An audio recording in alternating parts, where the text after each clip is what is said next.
룻기는 어디에 위치해 있는지 여러분들 아시죠?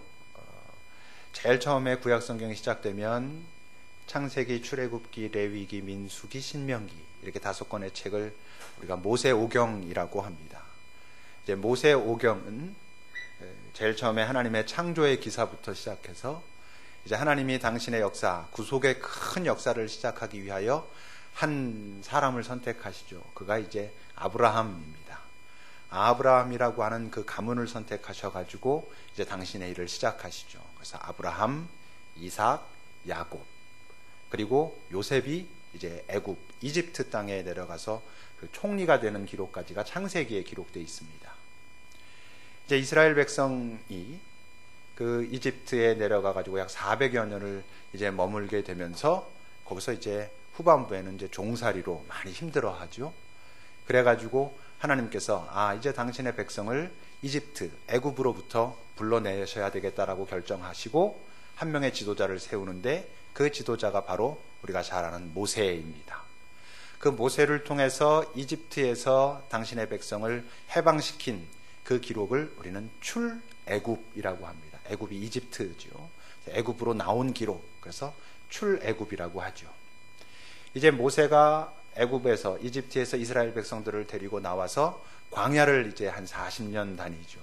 40년을 다니고 하나님께서 이스라엘 백성에게 주시기로 약속하신 땅은 가나안 땅, 팔레스타인 땅, 그 땅인데 그 땅에 들어가기 직전에 모세는 죽습니다. 모세가 죽고 그 다음에 세워진 지도자가 누구냐 하면 여호수아입니다. 이제 여호수아가 이스라엘 백성들을 데리고 가나안 땅에 들어가서 이제 그 가나안 땅을 다 정복하고 땅을 분배하고 그리고 나서 여호수아도 죽습니다.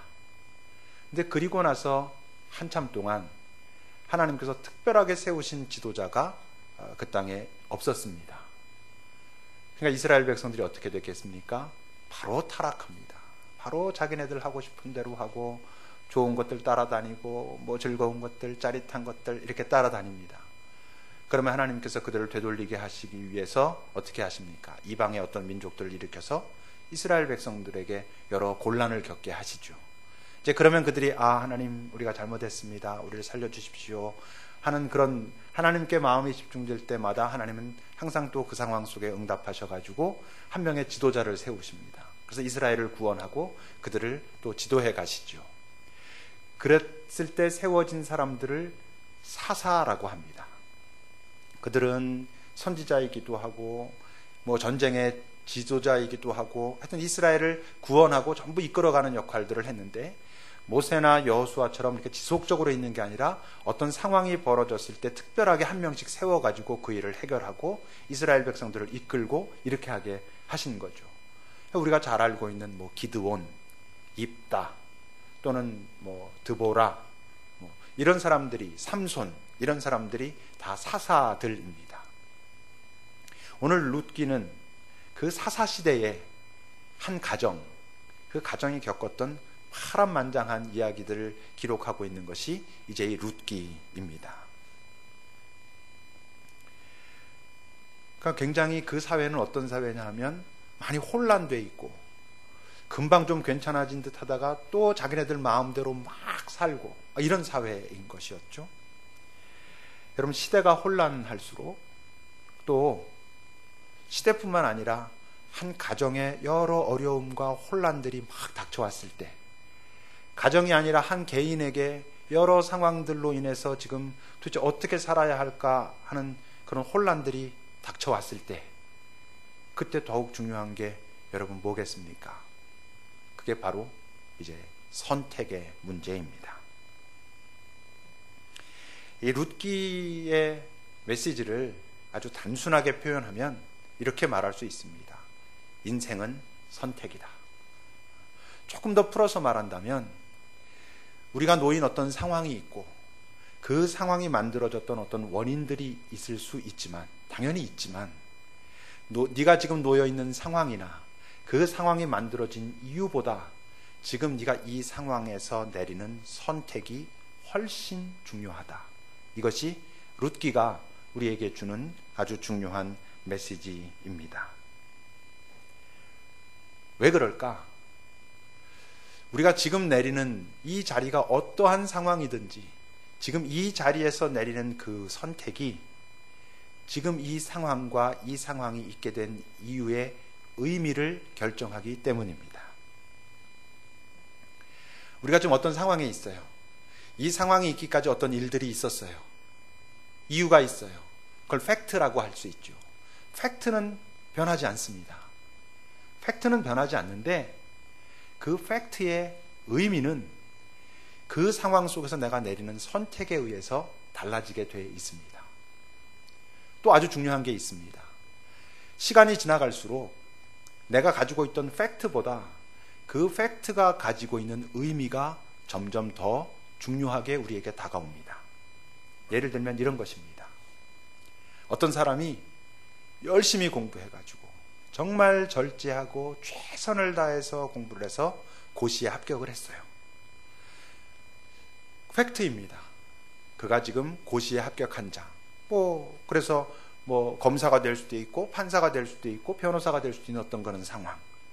그리고 그가 정말로 성실하고 최선을 다해서 해왔다는 그렇게 됐을 때의 원인들이 있어요.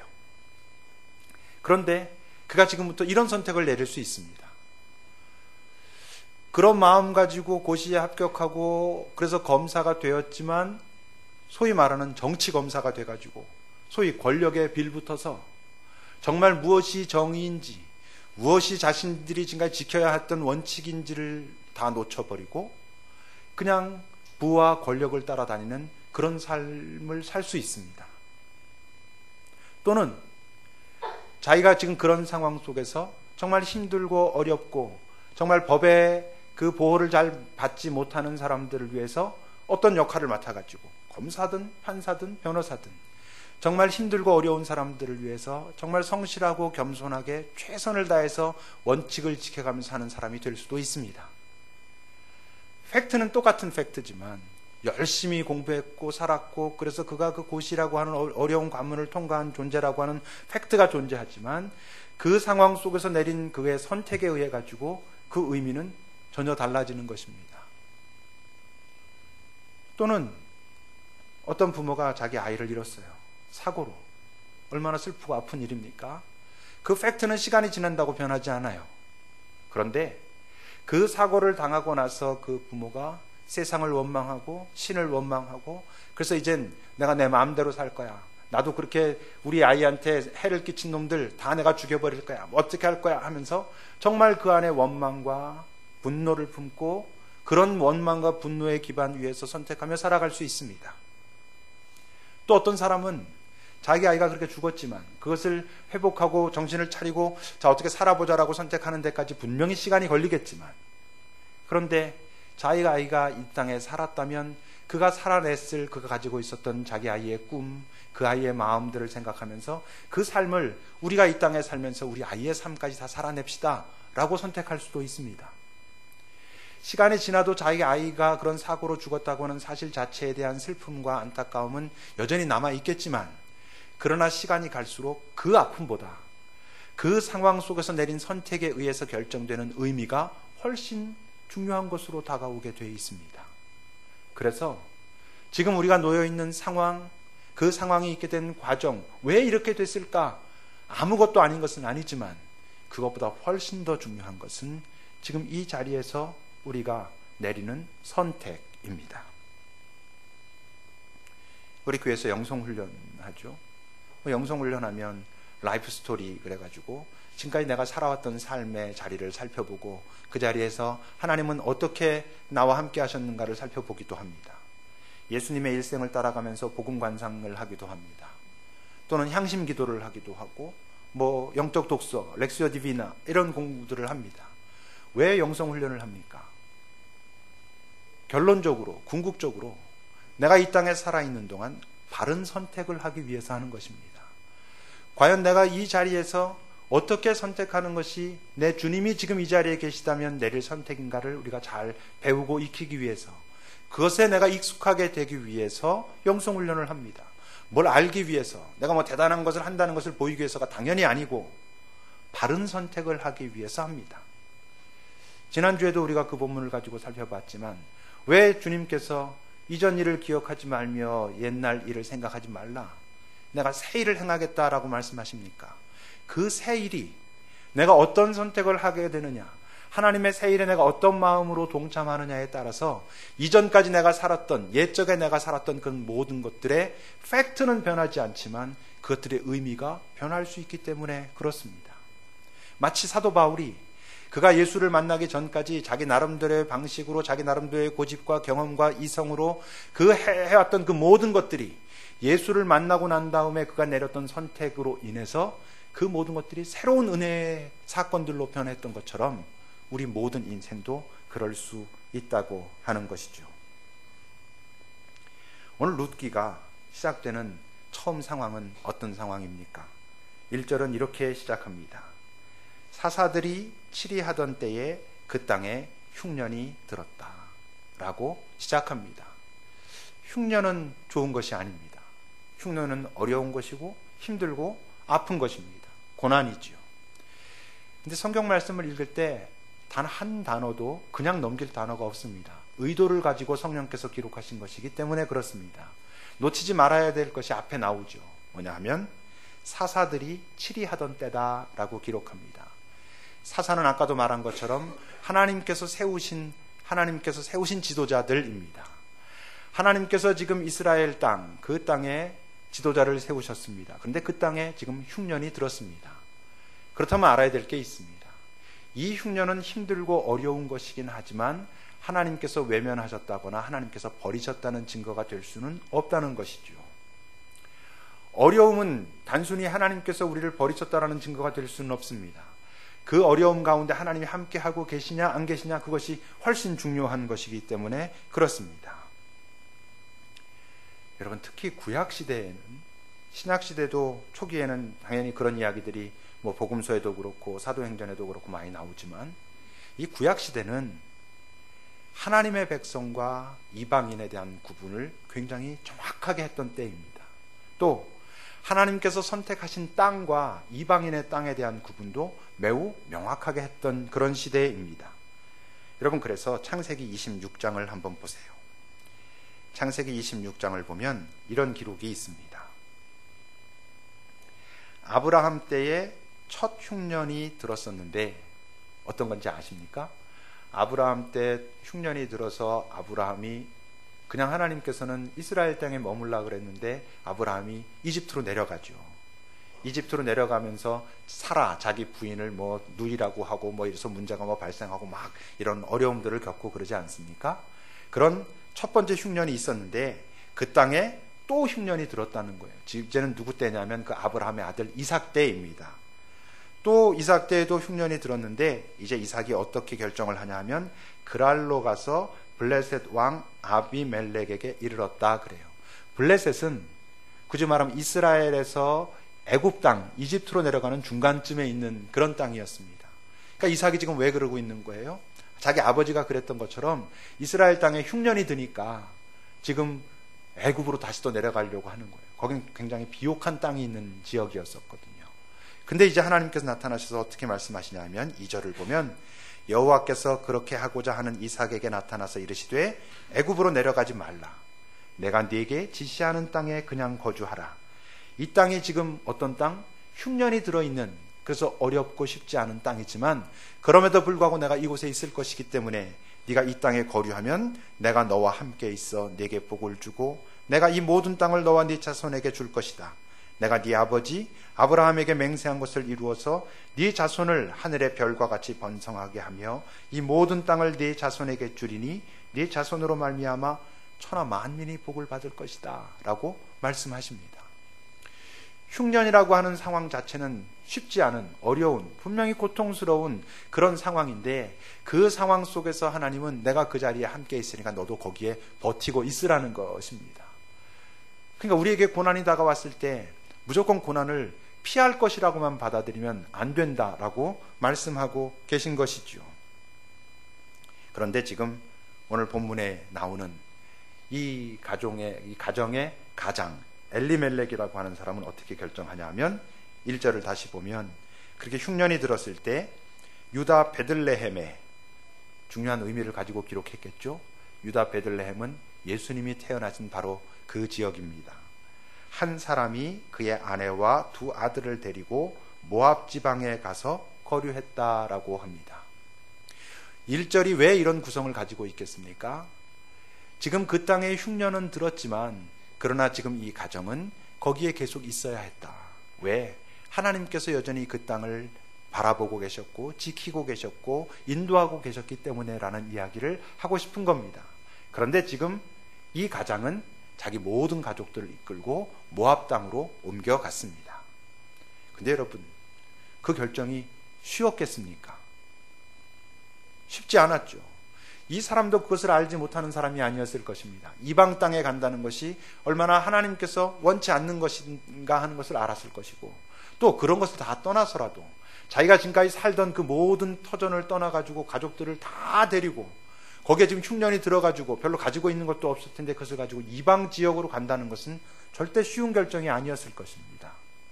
그러므로 기억해야 됩니다. 어려운 결정이 옳은 결정이라고 하는 것을 보장하지 못합니다. 우린 그렇게 말할 수 있어요. 내가 이거 어렵게 결정한 거야. 내가 정말 고민 많이 한 거야. 여러분, 어렵게 결정하고 고민 많이 했기 때문에 옳은 결정이 될 수는 없습니다. 옳아야 옳은 것이지 쉽지 않은 결정이 어떻게 옳은 결정일 수가 있겠습니까? 근데 지금 이 사람은 그렇게 결정했습니다. 우리가 신앙생활을 하면서 가장 많이 부딪히는 문제가 그 하나님의 정의의 문제하고 그리고 인생의 고난의 문제 아닙니까? 하나님이 살아계시다면 이런 이야기를 우리가 이제 많이 하게 됩니다. 근데 여러분 생각해 보세요. 만약 어렵고 힘든 것은 악한 거야. 옳지 않아. 그리고 쉽고 편안하고 재미있는 것은 선하고 옳은 것이야 라고 한다면, 만약 그렇다면 우리가 인생에서 갖게 되는 고민과 혼란은 대부분 없어질 것입니다. 너무 명확하니까. 그리고 삶의 방식도 훨씬 단순해질 수 있을 것입니다. 어떻게 살면 됩니까? 힘들고 어려운 것은 무슨 수를 써서라도 피해야 됩니다. 왜? 악한 거니까. 옳지 않으니까. 그리고 좋고 재미있고 짜릿짜릿한 것은 무슨 수를 써서라도 취해야 됩니다. 왜? 그게 선한 것이니까. 그게 정이고 그게 옳은 것이니까. 많은 고민이 없어질 것입니다. 고민이 있다면 이런 정도의 고민이 있겠죠. 이게 좋고 짜릿짜릿하면 내가 가져야 되는데 이걸 어떻게 가질까? 그냥 방법에 대한 고민만 하면 될 것입니다. 거기에다 이게 과연 옳을까, 선택할까 말까, 이런 고민은 없어지는 것이죠. 근데 그렇습니까? 그렇지 않거든요. 근데 문제는 실제로 이 세상이 많이 그렇게 선택합니다. 편하고 좋은 것은 옳은 것인 양 생각할 수 있죠. 자칫 잘못하면 교회에서도 그렇게 가르칠 수 있습니다. 그 고난의 의미가, 그 아픔의 의미가 무엇인지, 하나님은 그것을 통해서 지금 무엇을 말씀하시고자 하시는지에 대한 전혀 고민과 갈등 없이 힘들고 아프다는 이유 때문에 그냥 거기에서 벗어나는 것이 정의인 양, 하나님이 살아계시다면 거기로부터 벗어나게 해주시는 것이 하나님의 전능과 그의 선하심을 증명하는 것인 양, 우리가 그럴 수 있습니다. 그렇게 가르칠 수도 있습니다. 그리고 그렇게 됐을 때 그것을 간증할 수도 있습니다. 만약에 그렇게 되면 복받은 사람도 단순해집니다. 어려움이 없는 사람, 일 술술 풀리는 사람은 복받은 자요. 뭔가 어려움이 있는 자, 삶의 상황이 풀려가지 않는 자는 하나님의 복을 받지 못하고 하나님께서 외면하셨거나 저주하거나 이런 것이겠죠. 근데 우리 너무나 다 잘 알죠? 그렇지 않습니다.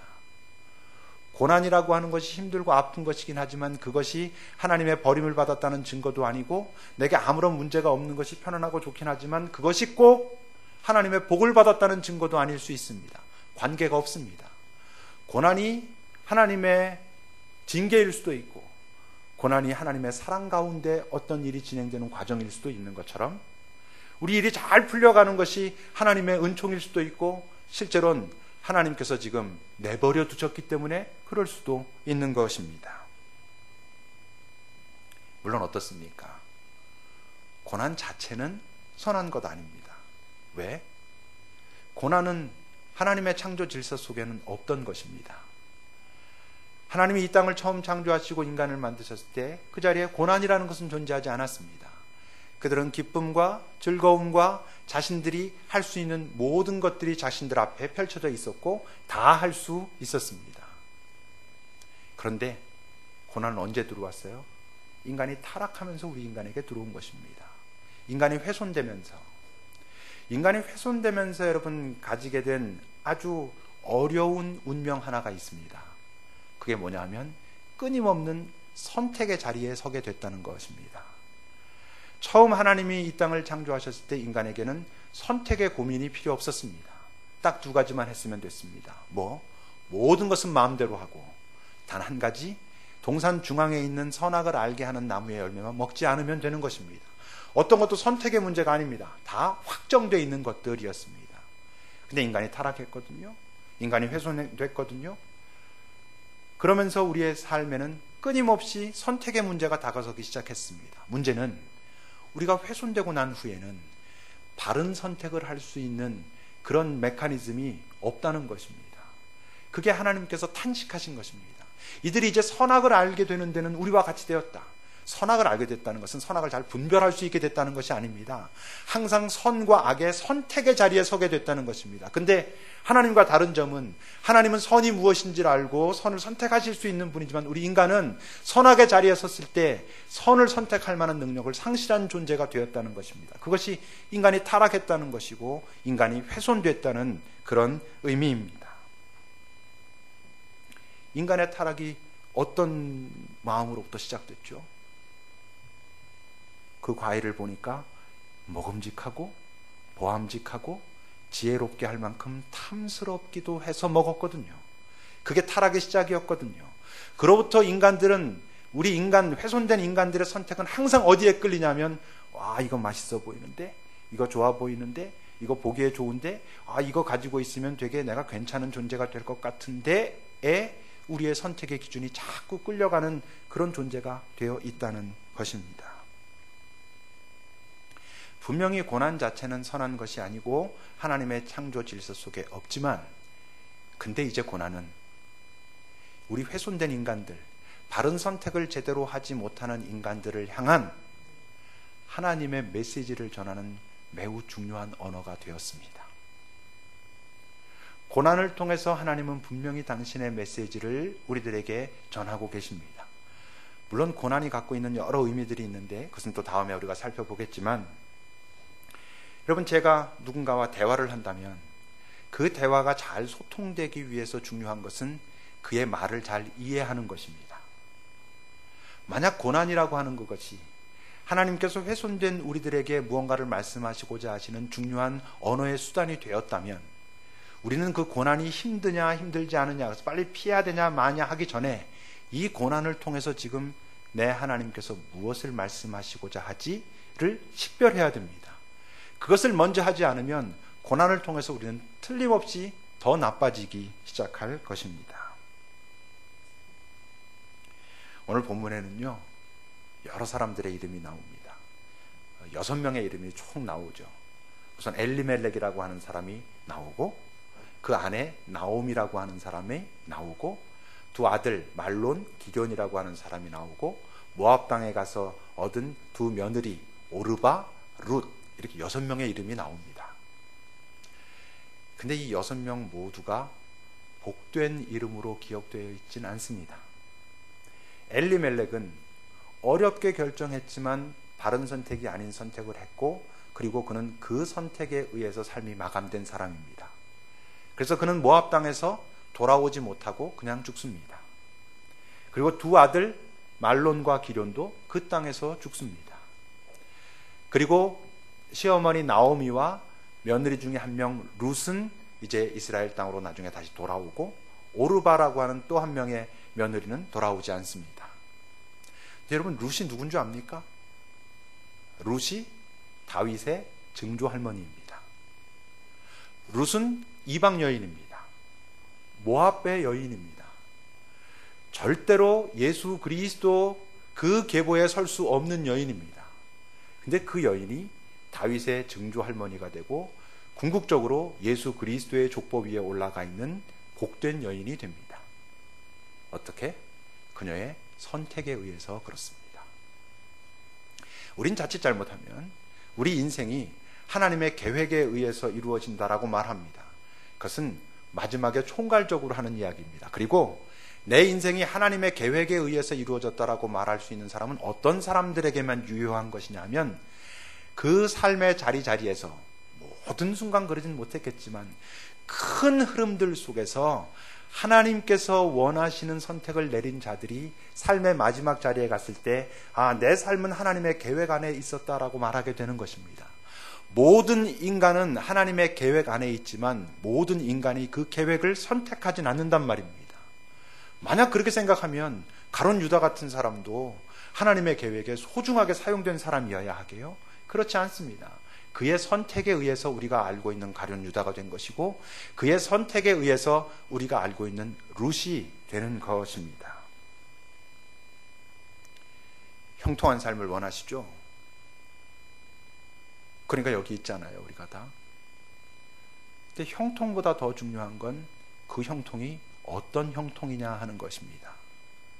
성경에는요, 아주 명확하게 악인의 형통이라는 것이 존재한다라고 기록합니다. 여러분 시편 73편을 보세요. 이런 기록이 있습니다. 나는 거의 넘어질 뻔하였다. 내 걸음이 미끄러질 뻔하였다. 왜? 이는 내가 악인의 형통함을 보고 그 오만한 자를 질투했었기 때문에 라고 말합니다. 무슨 소리인지 아시죠? 누군가 형통하고 있어요. 근데 그가 의인은 아니었어요. 근데 그 형통이 나를 자꾸 헷갈리게 하는 거예요.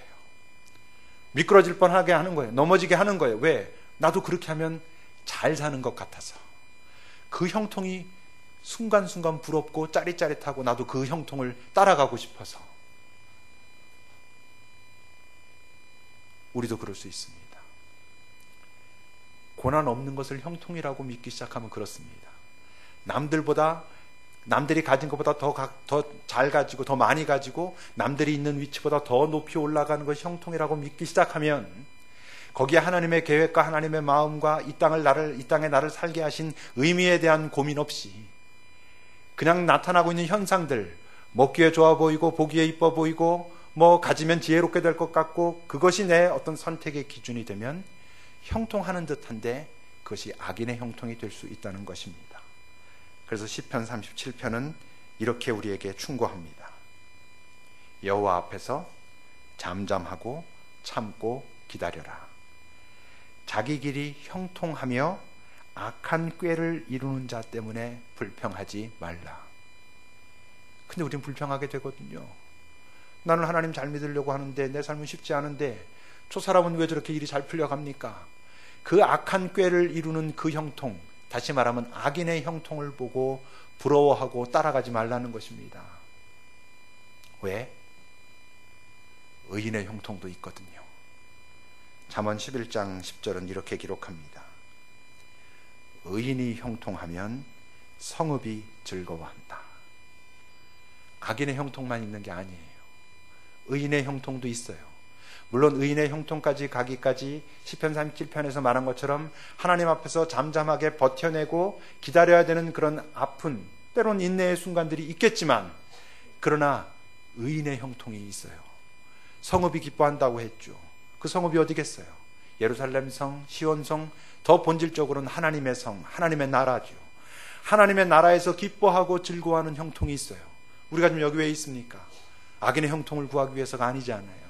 의인의 형통, 그 형통한 자가 되기 위해서 지금 우리가 이 자리에 있지 않습니까? 뭐가 중요하다고? 선택이 중요하다고요. 지금까지 여러분들이 살아왔던 삶보다, 그래서 지금 만들어져 있는 여러분들이 현재의 삶의 자리보다 지금 이 자리로 우리를 부르셨고 당신의 마음을 우리에게 부어주시기를 원하시고 그래서 지금 이 순간 우리가 내리는 선택이 그 어떤 것보다 중요하다고요.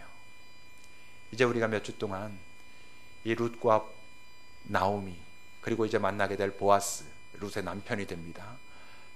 다윗의 증조 할아버지가 되죠. 그들을 이제 만나가면서 그들은 과연 어떤 상황 속에서 어떤 선택을 하였는가, 그리고 그 선택에 의해서 그들이 경험하게 된 그 의인의 형통이 어떤 것인가를 우리가 같이 배워갈 것입니다. 여러분, 의인의 형통을 꿈꾸십시오. 그리고 의인의 형통을 위한 선택을 하십시오. 그 선택을 하기 위한 지혜를 달라고 하나님께 구하십시오. 왜 그 지혜를 안 주시겠습니까? 기도합시다. 우리 이렇게 먼저 좀 기도합시다. 주님, 내가 지금까지 살았던 삶에 내가 발목 잡히지 않도록, 지금 내가 있는 자리가 나를 규정하게 하지 않도록, 지금 이 순간 내가 내리는 선택이 의인의 형통의 길로 갈 수도 있고 악인의 형통의 길로도 갈 수 있다는 것을 내가 기억하도록 주님, 제가 의인으로서 형통한 자가 되게 하소서라고 우리 잠시 기도합시다.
주님,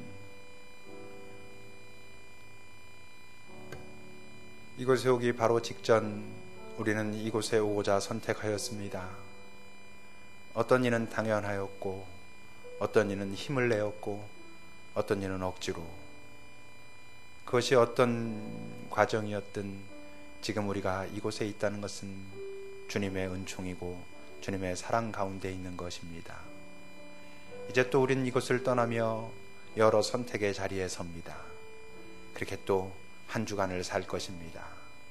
그 선택의 자리에서 의인의 형통을 향한 선택이 내려지도록 우리에게 지혜를 주소서, 가르쳐 주소서. 서로가 서로에게 격려하고 위로하며 함께 의인의 형통을 이 세상에 보이기 위하여 우리가 잘 살아내게 도와주소서. 우리 주 예수 그리스도의 이름으로 기도합니다. 아멘.